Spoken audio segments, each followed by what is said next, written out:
বাণীপীঠ শিক্ষাঙ্গনের উপস্থাপনায় আরও একটি নতুন ক্লাসে স্বাগত জানাচ্ছি একাদশ শ্রেণীর সকল ছাত্রছাত্রীকে। আজকে আমি তোমাদের একাদশ শ্রেণীর পাঠ্য একটি কবিতা চারণ কবি ভারভারা রাওয়ের লেখা এই কবিতাটার কিছু গুরুত্বপূর্ণ প্রশ্ন এবং তার উত্তর নিয়ে আলোচনা করব। ঠিক যেমন ধরনের প্রশ্ন তোমাদের পরীক্ষায় থাকে সেই ধরনের প্রশ্ন এবং তার উত্তর নিয়ে কিন্তু আলোচনাটি হতে চলেছে, তাই প্রথম থেকে শেষ পর্যন্ত মনোযোগ দিয়ে দেখো। তো চলো, প্রথম প্রশ্ন, চারণ কবি এই কবিতাটি যে পত্রিকায় প্রকাশিত হয়েছিল, অর্থাৎ কোন পত্রিকায় প্রকাশিত হয়েছিল? দেখো অপশন রয়েছে, ক অনুষ্টুপ পত্রিকা, খ এবং জলার পত্রিকা, গ ভাষাবন্ধন পত্রিকা, নাকি ঘ সেতুবন্ধন পত্রিকা। প্রকৃত উত্তরটি হলো ঘ সেতুবন্ধন পত্রিকায় প্রথম এই চারণ কবি কবিতাটি কিন্তু প্রকাশিত হয়েছিল। এবার চলে যাব পরবর্তী প্রশ্নে। চারণ কবি কবিতাটি অনুবাদ করেছেন কে? আমরা জানি ভারভারা রাও একজন তেলেগু ভাষার কবি, তো তার লেখা তেলেগু ভাষার কবিতাটি বাংলাতে অনুবাদ করেছেন কে? সেই অনুবাদকের নাম তোমাদের জানতে হবে। তো দেখো এখানে অপশন রয়েছে মলয় রায়চৌধুরী, শক্তি চট্টোপাধ্যায়, শঙ্খ ঘোষ, নাকি অশোক চট্টোপাধ্যায়। প্রকৃত উত্তর হলো শঙ্খ ঘোষ এই কবিতাটির অনুবাদ কিন্তু করেছেন, গ অপশানে যেটা রয়েছে, অর্থাৎ কবি শঙ্খ ঘোষ ইনি। এবার চলে যাব পরবর্তী প্রশ্নে। সময়ের ঢেউ তোলা কি? এটা কিন্তু কবিতার লাইন একটি। সময়ের ঢেউ তোলা কিসে? সঠিক উত্তরটি কি হবে? মানুষ, অন্ধকার কালো দিন, মিছিল, না কালো মেঘের দল। সঠিক উত্তরটি হচ্ছে সময়ের ঢেউ তোলা কালো মেঘের দল, এটা সঠিক উত্তর। চলে যাব পরবর্তী প্রশ্নে। ভারভারা রাও কোন ভাষার কবি? আমি প্রথমেই কবিতাটা শুরু করার সময় বললাম ভারভারা রাও কোন ভাষার কবি। এই অ্যান্সারটা কিন্তু আমি বলবো না, তোমরা প্রত্যেকে কমেন্ট করে জানাও ভারভারা রাও এই ভাষাগুলির মধ্যে কোন ভাষার কবি। ক তেলেগু, খ মালায়ালাম, গ তামিল, নাকি ঘ কন্নড়। এই উত্তরটা প্রত্যেকে কিন্তু কমেন্ট করে জানাতে ভুলবে না। চলে যাচ্ছি পরবর্তী প্রশ্নে। নিয়ম কানুন যখন সব লোপাট এই উদ্ধৃত অংশটি যে দিকে ইঙ্গিত বহন করে, অর্থাৎ মানে কি এই কথাটার? নিয়ম কানুন সবকিছু যখন লোপাট হয়ে যায় তার অর্থ কি? আইনের শাসনের প্রয়োজনীয়তার দিকে, শাসকের স্বেচ্ছাচারের দিকে, প্রতিবাদের তীব্রতার দিকে, না নৈরাজ্যের দিকে। সঠিক উত্তরটি হবে শাসকের স্বেচ্ছাচারের দিকে। অর্থাৎ নিয়ম কানুন সবকিছু লোপাট হয়ে গেছে, শাসক স্বেচ্ছাচারী হয়ে গেছে। শাসক আর জনগণের কথা ভাবছে না, জনগণের জন্য কাজ করছে না। প্রকৃতপক্ষে শাসকের কাজ হলো জনগণের জন্য, তাদের ভালোর জন্য কাজ করা। কিন্তু শাসক যদি সেই কাজটি করতে ব্যর্থ হয় তখনই কিন্তু সেই সরকার বা সেই শাসক স্বেচ্ছাচারী হয়ে যায় এবং সেটা মানুষের জন্য খারাপ হয়। তো সেই কারণে এখানে শাসকের স্বেচ্ছাচারের দিকে ইঙ্গিত করা হচ্ছে। পরবর্তী প্রশ্ন। কালো মেঘের দল যা করে, কালো মেঘের দল কি করে? গলায় ফাঁস লাগায়, লাগাই হবে না, এটা লাগায় হবে, অর্থাৎ হর্ষের জায়গায় অন্তস্থ অ হবে। গলায় ফাঁস লাগায়, নাকি পৃথিবী সবুজ করে, নাকি আশ্বাস বয়ে আনে, না দিগন্ত ভাসিয়ে দেয়। প্রকৃতপক্ষে কালো মেঘের দল কবিতাতে যেটা উল্লেখ আছে গলায় ফাঁস লাগায়, কালো মেঘের দল গলায় ফাঁস লাগায়। পরবর্তী প্রশ্ন। কালো মেঘের দল এখানে কিসের প্রতীক? কালো মেঘের দল এখানে কিসের প্রতীক? এটা একটা খুব গুরুত্বপূর্ণ প্রশ্ন। প্রাকৃতিক বিপর্যয়ের প্রতীক, নতুন সূর্যোদয়ের প্রতীক, শোষক অত্যাচারীর প্রতীক, না বৃষ্টির সম্ভাবনার প্রতীক। প্রথমেই বুঝে নাও প্রাকৃতিক বিপর্যয়ের প্রশ্ন এখানে আসছে না, কারণ কবিতাটা প্রকৃতি কেন্দ্রিক কবিতা নয়। ধরো কোনো প্রশ্নের অ্যান্সার তোমরা জানো না, তখন কিভাবে করে এলিমিনেশন মেথডের মাধ্যমে অ্যান্সার করবে, অর্থাৎ কোন উত্তরগুলো হবে না সেগুলোকে এলিমিনেট করে কোনটা সঠিক উত্তর সেটা কিভাবে বাঁচবে, আমি টেকনিকটা দেখাচ্ছি, ভালো করে দেখো। প্রথমেই দেখবে কোনগুলো হবে না। প্রাকৃতিক বিপর্যয় হবে না। নতুন সূর্যোদয় কি করে হবে? নতুন সূর্যোদয় কালো মেঘ। কালো মেঘ বলতে আমরা সাধারণত নেতিবাচক কোনো কিছুকে বুঝি। নতুন সূর্যোদয় মানে তো আলো, তাহলে কালো মেঘ নিশ্চয়ই নতুন সূর্যোদয় হবে না। এরপর রইল দুটো সম্ভাবনা, একটা হচ্ছে বৃষ্টির সম্ভাবনা, না শোষক অত্যাচারীর প্রতীক হিসেবে এই কালো মেঘের দল ব্যবহৃত হচ্ছে। আমরা জানি এই চারণ কবি কবিতাটা কিসের কবিতা? এটা প্রতিবাদের কবিতা, প্রতিরোধের কবিতা। তো সেই কারণে এই কবিতাটায় কিন্তু কালো মেঘের দল শোষক অত্যাচারীর প্রতীক, অত্যাচারী যে শাসক শোষক তাদের প্রতীক। এবার চলে যাব পরবর্তী প্রশ্নে। ঘূর্ণিপাকে বিদ্যুৎ হয়ে উঠছে বাজ উদ্ধৃতাংশটির মধ্যে দিয়ে কবি বোঝাতে চেয়েছেন কি? বোঝাতে চেয়েছেন মানুষ অত্যন্ত অসহায়, ক্ষোভ প্রতিবাদের চেহারা নিচ্ছে, সমাজে সর্বনাশ আসন্ন, না প্রকৃতি ক্রমশ রুদ্র রূপ ধারণ করছে? সঠিক উত্তর হবে ক্ষোভ ধীরে ধীরে প্রতিবাদের চেহারা নিচ্ছে। মানুষ আর কতদিন চুপ করে থাকবে? অন্যায়ের বিরুদ্ধে মানুষ আর কতদিন মুখ বন্ধ করে থাকবে? তাই মানুষ এবার প্রতিবাদে সামিল হচ্ছে। চলে যাব পরবর্তী প্রশ্নে। গান যখন হয়ে ওঠে যুদ্ধেরই অস্ত্র, এই যুদ্ধের লক্ষ্য কি? এই যুদ্ধটা করে আমরা কি করব? সাম্রাজ্য জয় করব, প্রতিশোধ গ্রহণ করব, বৈষম্যের অবসান ঘটাবো, না ধর্মরাজ্য প্রতিষ্ঠা করব? দেখো, যে কোনো সমাজে যদি ভেদাভেদ থাকে, বৈষম্য থাকে, সকলের মধ্যে সকলের একটা সাম্য বা সমানাধিকার না থাকে, সেই সমাজটা কিন্তু কখনোই গ্রহণযোগ্য নয়। কাজে সবার আগে দরকার সমাজ থেকে বৈষম্য দূরীকরণ। ধনী দরিদ্রের ভেদাভেদ, কালো ফর্সার ভেদাভেদ, বর্ণ বৈষম্য, উচ্চবিত্ত নিম্নবিত্তের ভেদাভেদ, এগুলো চলে গেলেই কিন্তু সমাজ অনেক বেশি সুন্দর এবং সার্থক হয়ে উঠতে পারে।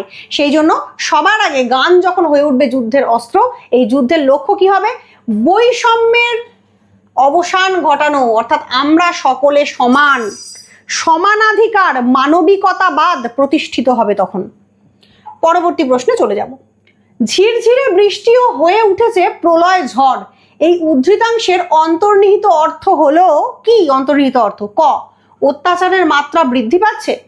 দৈব রোষ, এটা রোষ হবে, দৈব রোষ, দৈব রোষ থামছে না, ক্ষোভ ক্রমশ বিদ্রোহের চেহারা নিচ্ছে, না সমাজে সর্বনাশ আসন্ন? ঝিরঝিরে বৃষ্টি, লাইনটার মানে বোঝো, ঝিরঝিরে বৃষ্টি হয়ে উঠেছে প্রলয় ঝড়, তার মানে কম কিছু, অল্প কিছু ধীরে ধীরে বৃহৎ কিছু হয়ে উঠছে। দেখো কোন লাইনটার সঙ্গে মিল আছে? ক্ষোভ, ক্ষোভ ছিল, সেটা ক্রমশ বিদ্রোহের চেহারা নিচ্ছে। ক্ষোভের থেকে বিদ্রোহ অনেক বড় কনসেপ্ট। তাহলে ঝিরঝিরে বৃষ্টি হয়ে উঠছে প্রলয় ঝড় মানে কি? ক্ষোভ ক্রমশ বিদ্রোহের চেহারা নিচ্ছে। চলে যাব পরবর্তী প্রশ্নে। কবির লিপিকার স্বর বেরিয়ে আসছে, কোথা থেকে বেরিয়ে আসছে কবির লিপিকার স্বর? জেলের গরাদ থেকে, এটা গরাদ হবে, জেলের গরাদ থেকে, তো গ আর এটা হচ্ছে দ। তো জেলের গরাদ থেকে, মানুষের মিছিল থেকে, কবিতার খাতা থেকে, নাকি বজ্র বিদ্যুৎ ভর্তি খাতা থেকে? সঠিক উত্তরটি হবে জেলের গরাদ থেকে। জেলের ভেতরে বন্দি কবি, বন্দি থাকা সত্ত্বেও তার প্রতিবাদের বাণী থামাচ্ছেন না। লক্ষ্য করে দেখবে, এটা শুধুমাত্র যে চারণ কবি লিখেছেন যিনি সেই ভারভারা রাও বলছেন তার দেশকালের পরিপ্রেক্ষিতে, তা কিন্তু নয়। আমাদের বাংলার বুকেও এই ধরনের ঘটনা ঘটেছে। আমরা দেখেছি যখন ব্রিটিশ সরকার ছিল তখন নজরুল ইসলাম প্রতিবাদী কাব্য কবিতা লিখতেন বলে তাকে একাধিকবার কিন্তু জেলে যেতে হয়েছে, তার কবিতা বাজেয়াপ্ত করা হয়েছে। ব্যাপারটা কিন্তু একদমই তাই, একই রকম ব্যাপার। যে শোষক যারা হয়, যারা খুব বাজে শাসক হয়, তারা কিন্তু কোনো সময় নিজেদের বিরুদ্ধে কোনো প্রতিবাদ সহ্য করতে পারে না, তো তারা তখন এই ধরনের আচরণ করে। পরবর্তী প্রশ্ন, কবিকে তখন ভয় পায় ওরা। ওরা, এই ওরা বলতে যাদের কথা বোঝানো হয়েছে তারা কারা? বড়লোক শ্রেণী, দস্যু দল, দুর্জন ব্যক্তিরা, না অত্যাচারী শাসক? বরাবর তোমরা দেখছো অত্যাচারী শাসককে নিয়ে এই কবিতায় কিন্তু কথা বলা হচ্ছে। কাজেই ওরা বলতে এখানে কে? অত্যাচারী শাসক শ্রেণী, শাসকের কথা বলা হচ্ছে এখানে। চলে যাব পরবর্তী প্রশ্নে। কবি তার সুর নিয়ে শ্বাস ফেলছেন, কোথায় শ্বাস ফেলছেন? জনতার মাঝখানে, প্রকৃতির মধ্যে, নির্জনে একাকী, না কবিতার খাতায়? কবি প্রকৃতপক্ষে তার সুর নিয়ে শ্বাস ফেলছেন জনতার মধ্যিখানে। এখানে দেখানো হচ্ছে অপূর্ব সুন্দরভাবে যে প্রতিবাদ প্রতিরোধ করার জন্য শুধুমাত্র যে সশস্ত্র বিপ্লবে সামিল হতে হবে এমনটাই নয়। অনেক সময়ই কিন্তু আমরা আমাদের লেখার মাধ্যমে, গানের মাধ্যমে, কবিতার মাধ্যমে, বক্তব্যের মাধ্যমে, গল্পের মাধ্যমে, নাটক অভিনয়ের মাধ্যমে সমকালীন যুগ কালের বিরুদ্ধে প্রতিবাদ করতে পারি। তো প্রতিবাদের ভাষা হয় নানান রকম। সেই কারণেই কবি এখানে তার কবিতার সুরের দ্বারা প্রতিবাদ করছেন এবং সেটা জনগণের মাঝখানে গিয়ে একটা সংগঠিত রূপ লাভ করছে। পরবর্তী প্রশ্ন, কবিকে ভয় পেয়ে শাসক কি করে? কবির দাবিগুলিকে মেনে নেয়, কবিকে বড় খেতাব দেয়, কবিকে কয়েদ করে রাখে, না আত্মসমর্পণ করে? অবশ্যই কবিকে ভয় পেয়ে এরা কবির কণ্ঠ রোধ করতে চায়, কবির গলা টিপে বন্ধ করতে চায়। তাই তারা কি করে? কবিকে কয়েদ করে রাখে। সঠিক উত্তর অপশন যেটা গ রয়েছে সেইটা। পরবর্তী প্রশ্ন, যখন কাঁপন লাগে জিভে, এই কথাটির অর্থ কি? অব্যক্ত যন্ত্রণা, অত্যাচারের কাতরতা, শীতের অনুভব, না প্রতিবাদের উচ্চারণ? প্রকৃতপক্ষে এখানে জিভে তখনই কাঁপন লাগে যখন প্রতিবাদের বাণী উচ্চারিত হয় কবির জিভ দিয়ে, কবির মুখ দিয়ে। চলে যাব পরবর্তী প্রশ্নে। ফাঁসির মঞ্চ মিলিয়ে যাচ্ছে মাটিতে, এই উদ্ধৃতাংশের মধ্য দিয়ে যা বোঝানো হয়েছে, ফাঁসির মঞ্চ মাটিতে মিলিয়ে যাচ্ছে, এর মানে কি? অত্যাচারের অবসান হচ্ছে, নতুন শাসকের জন্ম হচ্ছে, শাসকের শুভ বুদ্ধির উদয় হচ্ছে, নাকি এক সব পেয়েছির দেশের কল্পনা করা হচ্ছে? প্রকৃতপক্ষে এখানে উত্তর হলো অত্যাচারের অবসান হচ্ছে। ফাঁসির মঞ্চ, যেখানে শাসক শোষণ করে, নিপীড়ন করে, মানুষকে ধরে ধরে ফাঁসি দেয়, তাদের শাস্তি দেয়, সেই ফাঁসির মঞ্চ মিলিয়ে যাচ্ছে মাটিতে, অর্থাৎ অত্যাচার ধীরে ধীরে শেষ হচ্ছে, নতুন সমাজ গড়ছে। চলে যাও পরবর্তী প্রশ্নে। ফাঁসির মঞ্চে শেষ পর্যন্ত যাকে ঝুলিয়ে দেওয়া হয়, শেষ পর্যন্ত, কবিতার একদম শেষ লাইন লক্ষ্য করবে, ফাঁসির মঞ্চে শেষ পর্যন্ত কাকে ঝোলানো হয়? সমস্ত প্রতিবাদীকে, ফাঁসুড়েকে, মানুষের স্বপ্নকে, না আদর্শকে? সঠিক উত্তর ফাঁসুড়েকে ঝোলানো হয় ফাঁসির মঞ্চে। অর্থাৎ বিপ্লবীরা কখনো মরে না, তারা তো অমর, বিপ্লবীদের মৃত্যু হয় না, কিন্তু বিপ্লবীদেরকে যারা ফাঁসির মঞ্চে ঝোলানোর পরিকল্পনা করে, শেষ পর্যন্ত মৃত্যুটা কিন্তু তাদেরই হয়। চলো পরবর্তী প্রশ্ন দেখে নিই কি আছে। প্রশ্নটি হলো, তুচ্ছ ফাঁসুড়েকে দিচ্ছে ঝুলিয়ে, ফাঁসুড়েকে তুচ্ছ বলার কারণ কি? দেখো এখানে কারণগুলো কি আছে।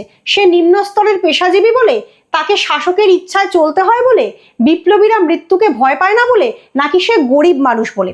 সঠিক উত্তরটা এখানে আমরা বুঝতেই পাচ্ছি যে হবে বিপ্লবীরা মৃত্যুকে ভয় পায় না বলে। তার কারণ হচ্ছে, যারা বিপ্লবী, যারা দেশমাতৃকার মুক্তির জন্য বা সমাজের মঙ্গলের জন্য কাজ করে, সরকারের বিরুদ্ধে গিয়ে যারা কাজ করে, তারা কখনোই নিজের ক্ষুদ্র স্বার্থের কথা ভাবে না।